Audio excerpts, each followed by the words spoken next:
আউযুবিল্লাহি মিনাশ শাইতানির রাজিম। বিসমিল্লাহির রহমানির রহিম। উপস্থিত সবাইকে আন্তরিক শুভেচ্ছা ও ধন্যবাদ জানিয়ে শুরু করছি আজকের আলোচনা। আমি জানি না কতটুকু আপনাদের সাথে আমি শেয়ার করতে পারবো। হোমিওপ্যাথিতে আমার জ্ঞান কিংবা অভিজ্ঞতা বা বলবার মতো শক্তি বা সামর্থ্য সত্যিকার অর্থে আমার নেই। তারপরেও আমি আপনাদের সাথে ডক্টর হেনিম্যানের লেখাটাই আমি আপনাদের সাথে একটু শেয়ার করব। আজ আপনাদের সামনে যে বিষয়টি নিয়ে আমি কথা বলবো অত্যন্ত গুরুত্বপূর্ণ একটি বিষয়। সেটি হচ্ছে আগে আমাদেরকে মন দিয়ে উপলব্ধি করতে হবে যে হোমিওপ্যাথি আসলে বিজ্ঞান নাকি বিজ্ঞান না, যে প্রকৃত সত্য চিকিৎসা বিজ্ঞান হোমিওপ্যাথি। এই শিরোনামটা আসলে আমি নির্ধারণ করেছি বা আমি করেছি, এটার উপরে আমি আলোকপাত করব অর্গানন থেকেই। প্রথমেই শুকরিয়া জ্ঞাপন করছি মহান আল্লাহ তাআলার প্রতি, সেই সাথে শ্রদ্ধা জ্ঞাপন করছি আমার বাবা মায়ের প্রতি। মহান আল্লাহ তাআলা আমাকে এমন একটি চিকিৎসা পদ্ধতির সন্ধান দিয়েছেন যা প্রকৃত সত্য চিকিৎসা বিজ্ঞান হোমিওপ্যাথি। মহান আল্লাহ যার মাধ্যমে এই হোমিওপ্যাথি প্রতিষ্ঠা করেছেন তিনি ছিলেন সত্যবাদী, বহুগুণে গুণান্বিত, সর্বোচ্চ ডিগ্রিধারী চিকিৎসক, দার্শনিক, রসায়নবিদ, বহু ভাষার পণ্ডিত, অনুবাদক, হৃদয়বান, বিবেক সম্পূর্ণ, মহাজ্ঞানী, সত্যবাদী মানুষ। এই বিশ্বাসটুকু আমরা যখন হোমিওপ্যাথি পড়তে আসব, হোমিওপ্যাথি কে আবিষ্কার করছেন, কার মাধ্যমে এই প্রতিষ্ঠা পেয়েছে, তিনি কি করেছেন, তার সম্পর্কে অবশ্যই আমাদেরকে ভালো করে জানতে হবে। আমি তার একাধিক উপমা বলেছি, তাছাড়াও ওনার অনেক একাধিক আরও উপমা বা ওনার আরও অনেক যোগ্যতা রয়েছেন। উনি অনেক বই রিসার্চ করেই এই হোমিওপ্যাথির সন্ধান পেয়েছেন বা হোমিওপ্যাথিকে উনি প্রতিষ্ঠা করার চেষ্টা করেছেন। তিনি আর কেউ নন, আমাদের হোমিও জগতের যদি আমরা বলি যে সত্যের বাহক ও ধারক, তিনি হচ্ছেন ক্রিস্টিয়ান ফ্রেডেরিক স্যামুয়েল হেনিম্যান। আমি ডাক্তার হেনিম্যানের লেখা আপনাদের সাথে শেয়ার করছি। প্রত্যেকটি ধর্মের, আমরা যে ধর্মই মানি না কেন, পৃথিবীতে অনেক ধর্ম আছে, প্রত্যেকটি ধর্মেরই কিন্তু একটা ধর্মগ্রন্থ কিংবা একটা নিয়ম নীতি আছে। ঠিক তেমনি আমরা যদি, ধর্ম হচ্ছে একটা কি আদর্শ, আমরা যদি এই হোমিওপ্যাথি পড়তে চাই বা হোমিওপ্যাথিকে আমরা স্টাডি করতে চাই, হোমিওপ্যাথি নিয়ে আমরা চিকিৎসক হতে চাই, তাহলে হোমিওপ্যাথির যে নিয়ম নীতি বা আদর্শ বা ধর্ম আছে সেটাও কি আমাদেরকে মানতে হবে এবং হৃদয় দিয়ে উপলব্ধি করতে হবে। তো আসুন আমরা সেই যে আমাদের নীতি বা আমাদের যেই গ্রন্থ, এটা কতটুকু সত্য ডাক্তার হেনিম্যান লিখেছেন সেই বিষয়টা আমরা একটু উপলব্ধি করার চেষ্টা করি।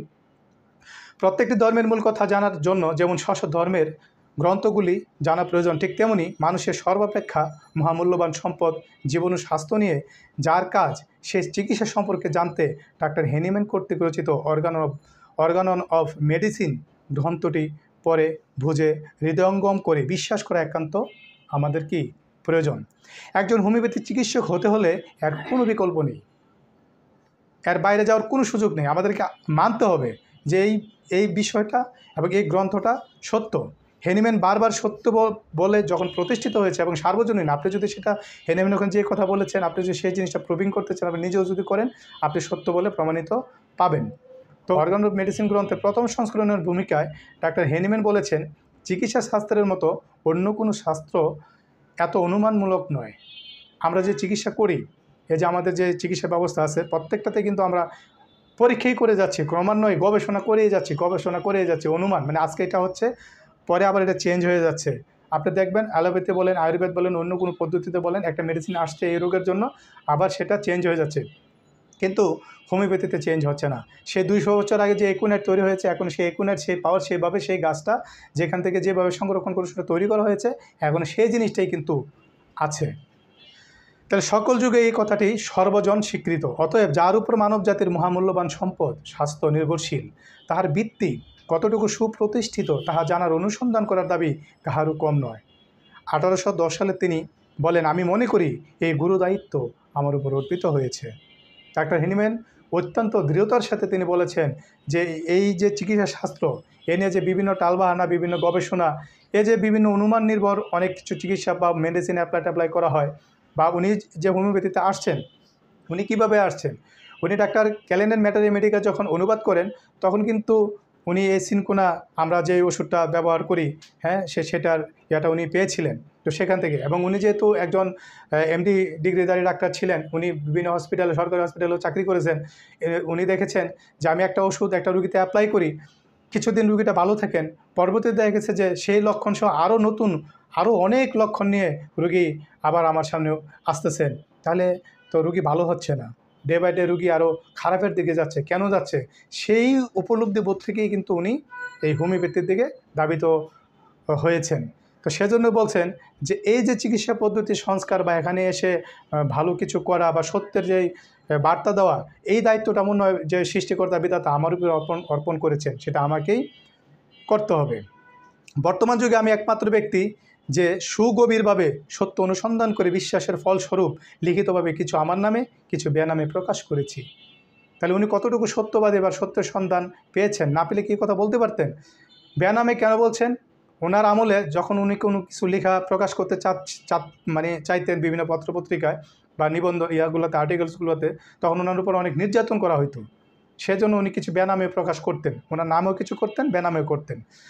এ পরীক্ষা নিরীক্ষার ফলে আমি সত্যের পথ দেখিতে পেয়েছি। উনি যে বিভিন্ন রকম পরীক্ষা নিরীক্ষা করছেন, তারপরে উনি এই যে সত্য, এই সত্য ওনার সামনে উন্মোচিত হতে শুরু করছে। অবশ্যই এর পথ আমাকে একাই করে নিতে হয়েছে। এই যে পথে, সত্যের পথে উনি হেঁটেছেন, আমরা একটা জিনিস মনে রাখতে হবে, সত্যের পথে মানুষ কম থাকে, ভালো জিনিসের প্রতি মানুষের আকর্ষণ বা ভালো জিনিসের প্রতি মানুষের ইচ্ছাটা কম থাকে, খারাপের দিকে সংখ্যাটা বেশি থাকে। এই জন্য আমরা অনেক সময় বলি যে কোয়ান্টিটি না, কোয়ালিটি হচ্ছে সবচেয়ে উত্তম। তাহলে আমাদের কোয়ালিটি থাকতে হবে। তো হেনিম্যান কিন্তু এই জিনিসটা এখানে বোঝাতে চেয়েছেন যে এই যে পথ আমি অতিক্রম করেছি, এটাতে আমি একাই, আমাকে কেউ সহযোগিতা নেই। আমার ছেলে মেয়ে, আমার বউ আমার উপর বিভিন্ন কঠিন মেডিসিন অ্যাপ্লাই করে বহুবার অসুস্থ হয়েছে, মৃত্যুর দিকে ধাবিত হয়েছে। সেখান থেকে আমি ফিরে এসেছি, ফিরে এসে আপনার প্রকাশ করছি যে কতটুকু সত্য। আর এই পথ প্রচলিত বাধা ধরা চিকিৎসা পদ্ধতির পথ হয়তো অনেক দূরে। যতই আমি সত্যর দিকে অগ্রসর হয়েছি, ততই আমার সিদ্ধান্তসমূহ যাহা পরীক্ষা নিরীক্ষা দ্বারা সত্য না হলে আমি গ্রহণ করিনি, বা সত্য না হলে সেই জিনিসটি লিপিবদ্ধ করেননি। হ্যাঁ, পরিপুষ্ট পুরাতন চিকিৎসা পদ্ধতি হয়তো আমাকে বহু দূরে সত্যের দিকে টেনে নিয়েছে। এই গ্রন্থ অর্গান অফ মেডিসিন আমার বিশ্বাসের ফসল। তার মানে এখানেই একদম অনেস্টলি একদম মনে হচ্ছে যে আল্লাহর প্রদত্ত, আল্লাহর ইয়া ছাড়া তো উনি আর এটা পারেন নাই, আল্লাহর হুকুম ছাড়া। আল্লাহ এখানে মনে হচ্ছে যে ওনাকে দিয়ে বলাচ্ছে যে তুমি বলো, আমি সত্য এই জিনিসটা আমি প্রতিষ্ঠিত করছি। যদি আমরা একটু আমাদের ধর্মের দিকেও বলি, যদিও আমরা ওটাতে মিলাইতে চাচ্ছি না, যেহেতু ওটা আল্লাহ সরাসরি রাসূল সাল্লাল্লাহু আলাইহি ওয়াসাল্লামের উপর ওহী প্রেরণ করেছেন। রাসূল সাল্লাল্লাহু আলাইহি ওয়াসাল্লাম একজন নবী, কিন্তু মানুষের মধ্যে বিশ্বস্ত মানুষ যদি থাকেন, উনিও একজন সর্বোৎকৃষ্ট একজন বিশ্বস্ত মানুষ হেনিম্যানের উপর আমার মনে হচ্ছে যে চিকিৎসা শাস্ত্রের যে সত্যের বার্তা আল্লাহ তার উপর পাঠিয়েছেন। সেজন্য উনি পরীক্ষা নিরীক্ষা করে দৃঢ়তার সাথে একথা তিনি বলতে পেরেছেন। এখানে অনুমানের উপর ভিত্তি করে কিছুই লেখা হয়নি। এখন চিকিৎসক সমাজ আন্তরিকতা ও সততার সাথে সত্যের পথে কাজ করবে নাকি অনুমানমূলক খামখেয়ালিপনা ও ক্ষতিকর পদ্ধতির সাথে থাকবেন, ইহা আপনাদের বিচারাধীন রেখে অপেক্ষায় রইলাম। এই যে উনি কথাটা বলল, পৃথিবীতে আজকে চলে গেল, আমরা ওনার এটা চর্চা করছি, আমরা এটা নিয়ে গবেষণা করছি, চিকিৎসা করতেছি, আজকে দেখেন সুপ্রতিষ্ঠিত হচ্ছে কিনা। আজকে কিন্তু যারা এই অর্গানন পড়েন বা হোমিওপ্যাথির উপর বিশ্বাস এবং আস্থা এনেছেন, অনেক এমবিবিএস ডাক্তার কিংবা অন্য কোনো পদ্ধতির ডাক্তার, ওনারাও কিন্তু হোমিওপ্যাথি গ্রহণ করেন, কিংবা হোমিওপ্যাথি গ্রহণ করতে অনেক মানুষকে বা ওনাদের পেশেন্টারকে উৎসাহিত করেন। আবার অনেকে কনভার্ট হয়ে হোমিওপ্যাথিও প্র্যাকটিস করেন। আমাদের সমাজে, আমাদের বাংলাদেশে, ইন্ডিয়াতে আমরা পাবো, অনেকে আছেন। ঠিক আছে, যখন সত্যের সন্ধান পায় তখন মানুষ সত্যটা নিয়ে কাজ করতে চায়, এবং তাদের উপরে সত্য আসে যিনি সত্যের সন্ধান করেন। ডাক্তার হেনিম্যান কতটুকু সত্যের সন্ধান করে অত্যন্ত দৃঢ়তার সাথে এই সকল কথাগুলো বলেছেন, তা একবার আমাদের উপলব্ধি করা প্রয়োজন। আমরা বিভিন্ন দলের বিভক্ত হয়ে যাই, এক গুরু ধরলে আমরা সেই গুরু যেভাবে করে সেটাই করি। এই গুরু ধরাধরি থেকে আমাদেরকে একটু সরে যেতে হবে। যদিও হোমিওপ্যাথি আমি মনে করি একটা সুফিজমের মতো একটা সিস্টেম বা একটা গুরু শিষ্যর ব্যাপার আছে, তবে আপনার গুরু আপনাকে চিনে নিতে হবে, ভালো হতে হবে। আপনার গুরু হতে হবে যে আপনার যে নীতি, আপনার যে গ্রন্থ, হেনিম্যান যে জিনিসটা প্রতিষ্ঠিত করেছেন, ইনি সত্যের সাথে যেই অর্গানন লিখেছেন, অর্গাননটা কি? যেখানে আপনার একবার ফার্স্ট থেকে লাস্ট পর্যন্ত একটা রুগী আপনি কিভাবে ডিল করবেন, কিভাবে ব্যবস্থাপনা করবেন, রুগী কিভাবে চিনবেন, রোগ কাকে বলে, ওষুধ কিভাবে প্রয়োগ করবেন, ওষুধ কীভাবে তৈরি করবেন, নিজে কীভাবে ওষুধ খাবেন, যাবতীয় বিষয়গুলো যেখানে লিপিবদ্ধ একটা রুলস বা নীতি আছে, সেটাই কিন্তু হচ্ছে সেটাই হচ্ছে অর্গানন। সেটা আমাদের এই হোমিওপ্যাথির আমরা ধর্ম যদি বলি যে আমাদের ধর্মগ্রন্থ। ঠিক আছে?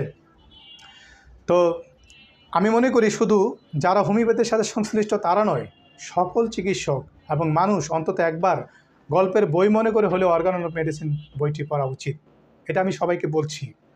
তাহলে মানুষ চিকিৎসা শাস্ত্রের সত্যের পথ সম্পর্কে কিছুটা হলেও জানতে পারবে। আজকে আমার এই কথা যারা শুনছেন, আপনাদের সবাইকে আমি বলতে চাই, একটা উদাহরণ দিই আপনাদের সাথে। বলুন তো, একটি মালবাহী বড় জাহাজ কত মূল্যবান? আপনারা তো জাহাজ চিনেন, এবং জাহাজ কোথায় চলে? সাগরে, মহাসাগরে। হ্যাঁ, একটি জাহাজ তৈরি করতে কত টাকা খরচ হয় জানেন কি? নিশ্চয়ই বিলিয়ন বিলিয়ন ডলার। আবার যখন জাহাজটি সমুদ্র দিয়ে চলে, তখনও কিন্তু এটা পরিবহন করে কি সেই বিলিয়ন বিলিয়ন ডলারের পণ্য বা প্রোডাক্ট, তাই তো? তাহলে এই অবস্থায় জাহাজের মালিক জাহাজটি পরিচালনা করতে কিংবা জাহাজে কোনো ত্রুটি দেখা দিলে এই জাহাজটি যার তার হাতে কি তুলে দেবেন? আপনারা বলেন, তুলে দেবেন? দেবেন না। তাইলে একটা রুগ্ন মানুষ যখন, একজন রুগী, আপনি যখন অসুস্থ হবেন, আপনার যে স্বাস্থ্য, আপনি কি যার তার হাতে তুলে দেবেন? দেবেন না। তাহলে কার হাতে দেবেন?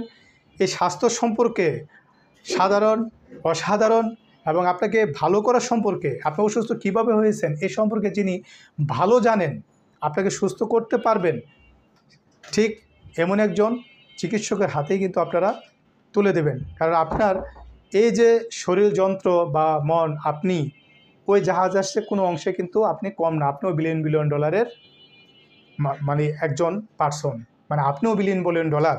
হ্যাঁ, ওই যে বিনিয়োগ, তাইলে এই স্বাস্থ্যটা, আপনার যে স্বাস্থ্যটা আপনি যার তার হাতে তুলে দিতে পারেন না। তাহলে এই যে জাহাজের মালিক চাইবেন এই বিষয়ে ভালো জানেন, ভালো জ্ঞান রাখেন এবং দক্ষ, অভিজ্ঞ, সততার সাথে জাহাজটি পরিচালনা করতে পারবেন এবং ত্রুটি দেখা দিলে সারিয়ে তুলতে পারবেন এমন একজন নাবিক ও ইঞ্জিনিয়ার। তাহলে একবার ভাবুন, আমাদের এই মহামূল্যবান স্বাস্থ্য কি যার তার হাতে তুলে দেব? উত্তর না। রোগের একজন চিকিৎসকের কাছে কি চায়? নিশ্চয়ই তার স্বাস্থ্য ভালো রাখতে চায়, রোগ থেকে মুক্তি চায়। এজন্য রোগীরা চায় যার ভিত্তি সুপ্রতিষ্ঠিত এমন একটি চিকিৎসা পদ্ধতির একজন সংস্কারমুক্ত সৎ চিকিৎসক, যিনি রুগ্ন অবস্থার পূর্ণ প্রতিষ্ঠা করতে সক্ষম।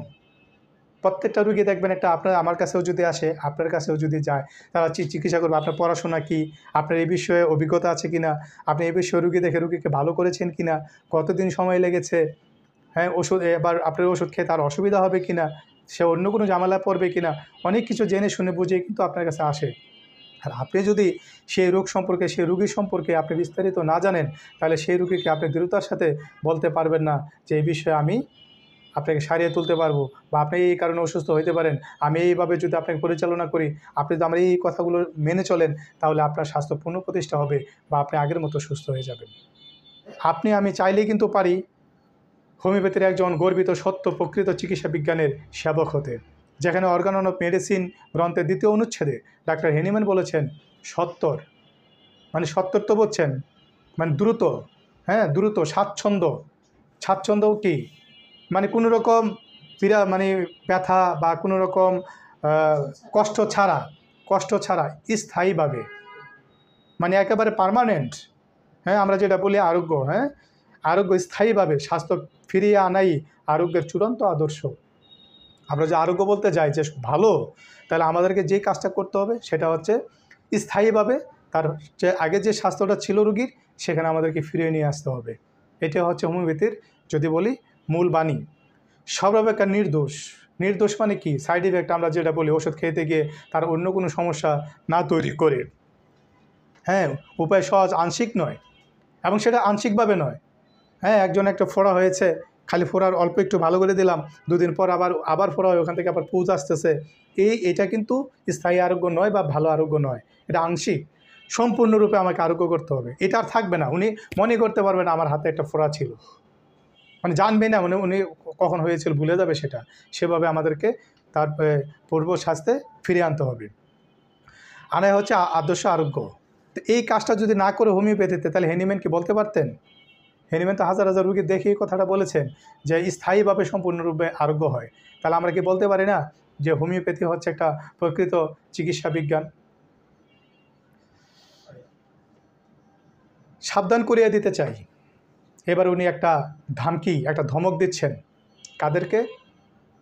এই যে আমার মতো যারা অলস তাদেরকে, আমার মতো যারা ব্যাককেল তাদেরকে। হ্যাঁ, আলস্যপরায়ণতা, আরামপ্রিয়তা, মানে আমার মতো যারা আরাম, পড়াশোনা করতে চাই না, কাজ করতে চাই না, হ্যাঁ, হোমিওপ্যাথি নিয়ে গবেষণা করতে চাই না, গোয়ার্তারামি করি, গোয়ার্তমি, মানে আমি যা শিখছি এটাই ঠিক, হয়তো আমি সবচেয়ে ভালো জানি, আমার চেয়ে কেউ ভালো জানে না। হ্যাঁ, এই যে গোয়ার্তমি, বা আমি একটা রুগীকে ব্যথা পেয়েছেন, আমি একটা মেডিসিন দিয়ে ভালো করছি, আরও 10টা রুগী আমি ওই মেডিসিনে চিন্তা করতেছি হয়তো এটা দিয়েই ভালো হবে। এই যে আমার গার্তারামু, বা কিছু জিনিস আছে, কুকুর কামড় দিয়েছে, সাথে সাথে আমার হোমিওপ্যাথি ওষুধে আমি ভালো করে ফেলবো, তাকে আমি ভ্যাকসিন দিতে যাব না।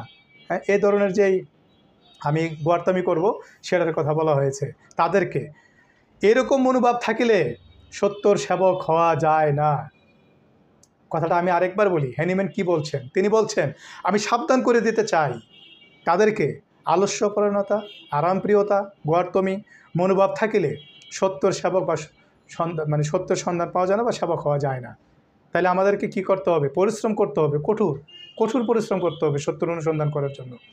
হ্যানিম্যান কোথায় কী বলছেন সেগুলো আমাদেরকে খুঁজে খুঁজে বের করতে হবে, সেটা নিয়ে গবেষণা করতে হবে, সিনিয়রদের কাছে যেতে হবে, তাদের কাছ থেকে প্র্যাকটিক্যাল দেখতে হবে। পড়াশোনার পাশাপাশি যারা স্টুডেন্ট, আপনারা যারা এখানে আছেন, ফার্স্ট ইয়ার সেকেন্ড ইয়ার পড়তেছেন, হ্যাঁ, তারাও এই ফার্স্ট ইয়ারে থাকতেই সিনিয়রদের কারো চেম্বারে গিয়ে সরাসরি প্র্যাকটিস করতে হবে।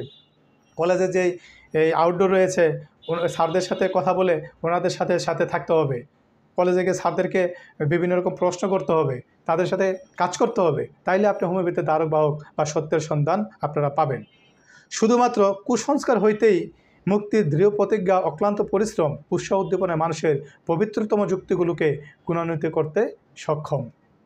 আমি যদি শুধু নিয়ত করি যে কুসংস্কার হতে আমি মুক্ত হব, কে কী করলো আমি সেটা জানি না, আমি যেটা আমার যে নীতি, সেই নীতি ও আদর্শের আলোকে আমি পড়াশোনা করে আমি সত্যের দিকে ধাবিত হব, এটার জন্য যা যা করার দরকার পরিশ্রম হব, তাইলে আমার ভিতরে যে আমার পবিত্রতা, ভিতরে আমরা কিন্তু দুটা সত্তা নিয়ে থাকি, একটা পজিটিভ, একটা নেগেটিভ।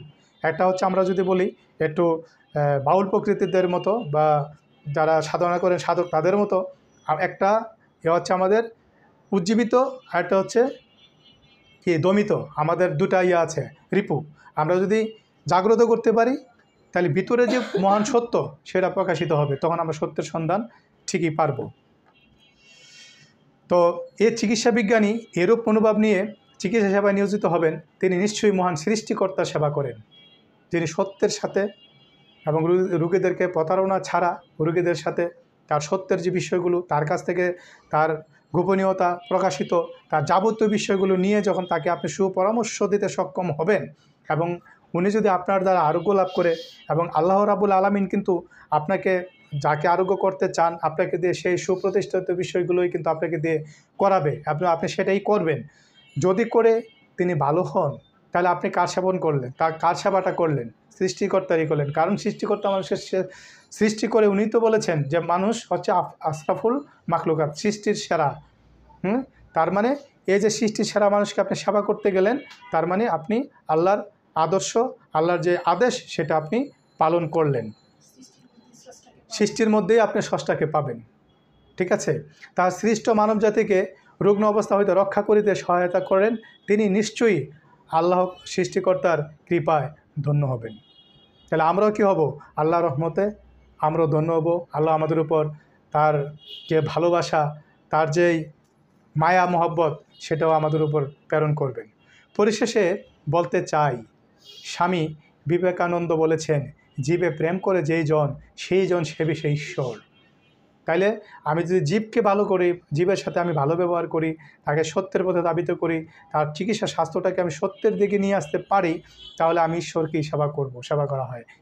কথাটিকে সুপ্রতিষ্ঠিত করতে হলে সৃষ্টির সেরা জীব মানুষকে সঠিক কার্যকর চিকিৎসা দিয়ে সেবা করতে হবে, তবেই সত্য হোমিওপ্যাথির একজন সার্থক চিকিৎসক হিসেবে নিজেকে দাবি করতে পারবো, এবং প্রকৃত সত্য চিকিৎসা বিজ্ঞান হোমিওপ্যাথি তার আপন মহিমায় পৃথিবীর বুকে চির অম্লান হয়ে থাকবে, চিরজীবী হয়ে থাকবে ডক্টর হ্যানিম্যান।